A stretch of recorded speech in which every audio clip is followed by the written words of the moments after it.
Welcome to Why You Said Yes series. And today I have an amazing guest with us today, contributor Lorraine Campbell. Me and Lorraine go back, I think, 30 years, and it's been an incredible journey. And I'm so excited that Lorraine said yes to be in this book. So welcome, Lorraine. Please share a bit about yourself. Great, Irina. Thank you so much for inviting me to this podcast series and also for thinking about me to be part of this Reclaim Your Book series. A little bit about myself. As Irina mentioned, my name is Lorraine Campbell. Irina and I go way back, over 20 years working at a major wholesale bank in New York City. That's where I met Irina. She was part of my Toastmasters club. We became very good friends. And a little bit about my background. I'm a seasoned market research professional working in financial services. I love what I do. I love helping the bank change people's lives. And also, I love working through analysis, reporting, and in providing market intelligence, and surveillance, for the bank to further engage with its customers. So enough about that. Why did I join the bandwagon or get on this book series? Number one, I thought it was just by divine intervention or divine in just it. Irina came to me with this book and it really landed in such a positive way that it highlighted an area of my life that I was actually experiencing. And it was how I looked at the grief, how I was processing grief that had happened in my life, and how I responded to anxiety, how I responded to those triggers in my life. And I didn't realize how much of that really was affecting me mentally and relationally. And so when Irina came to me with this book, I thought it was a great way, number one, for me to put pen to paper and to really express my thoughts, my feelings about certain areas of my life that I'd put on the back burner. And so she challenged me because Irina reminded me that I had told her that I wanted to write a book, that I wanted to be an author. And I'm so surprised that she actually remembered I said that. And it says, really? Did I say that? And so it was a great time to be able to do this, Irina.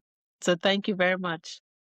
I love it. Thank you. Thank you for your courageous yes. What was the difficult part about writing? The difficult part about writing was recollecting all those moments of my life that like I said, I put on the back burner. Like, for example, when I wrote about my upbringings in Jamaica, and one of those sad moments was the passing of my mother when we moved to the US. So we moved to the US in 1985. 2 years later, my mom died in a tragic car accident. So that was difficult for me to recount the moments of my transition, immigrating from Jamaica to the United States, the bit of uncertainty that was there, and also losing my mother, which created such heaviness. And for me to process and understand all those sad moments in my life, that was truly difficult for me, to process and to work through. Of course, it's difficult to leave that, and then when you have to recollect and recite all that from your memory. What was the best part of writing? Well, the best part of writing this chapter was thinking about myself personally and the woman that I'm becoming and how I have reinvented myself over the last, I want to say, 2 years, 2 to 3 years. And for me, I took a look at some of the things that I started doing that I hadn't done before.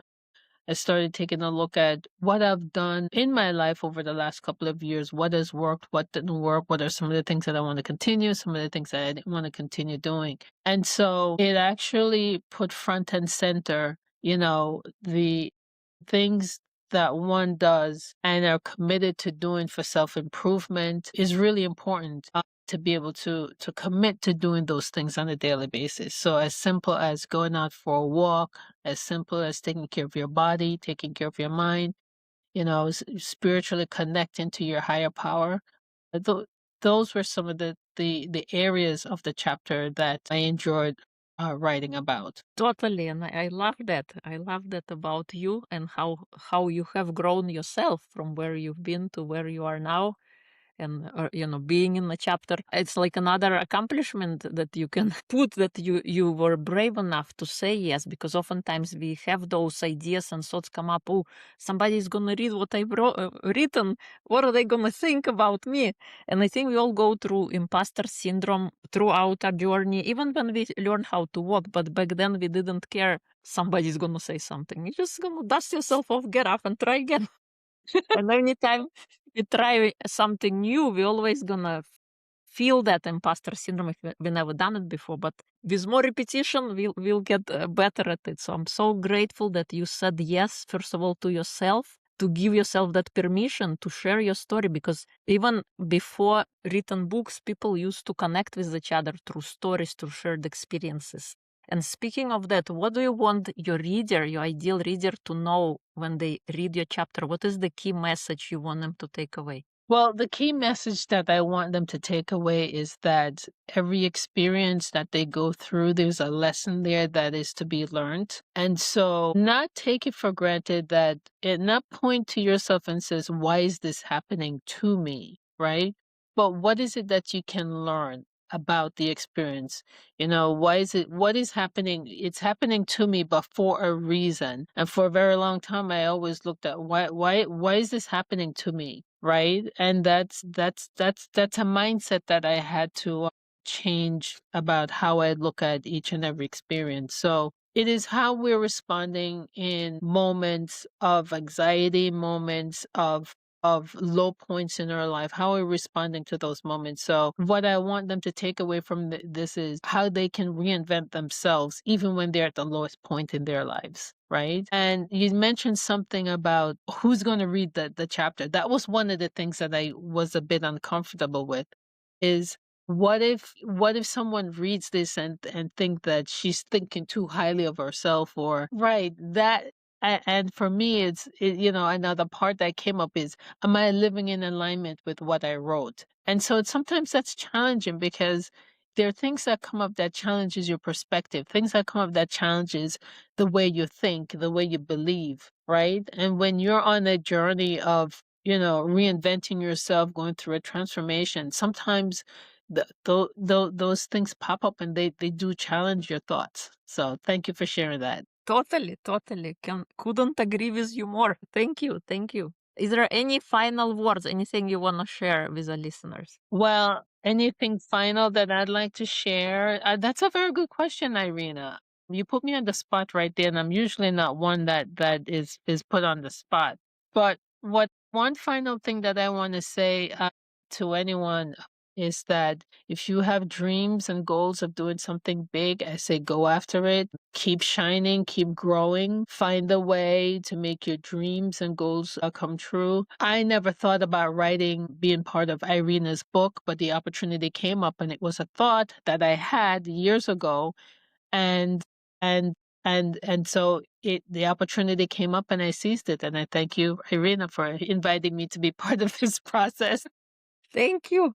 Thank you. It's been awesome watching your journey from how you started when we were just talking about initially writing, and that you thought you're not going to have enough time to finish. And look at you now. You have completed the chapter and you have grown yourself by giving yourself the courage that you can do something like that, even though you have never done this before. But you are already an accomplished speaker. You're a distinguished Toastmaster member, right? And you've done already so many great things, and this is just another quote. Yeah, yeah, feather in your cap. Yes.